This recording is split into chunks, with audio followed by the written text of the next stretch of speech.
রাজার ঘরে ছোট রানী এলো পদ্মাবতী, রানী পদ্মাবতী। রাজার আরো 6টি রানীর ছিল না সন্তান, পদ্মাবতীর কোলালোতে মিলল সমাধান।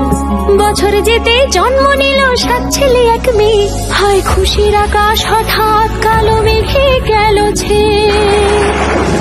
হিংসেতে যায় জ্বলে পুড়ে বাকি 6টি রানী, যুক্তি করে ঘটায় ওরা 7 কুমারের হানি।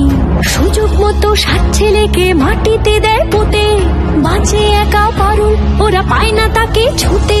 ধাইমা বাঁচায় সেই মেয়েকে বড় করে তোলে, 7 ভাইকে পায় যে পারুল 7টি চাপা ফুলে।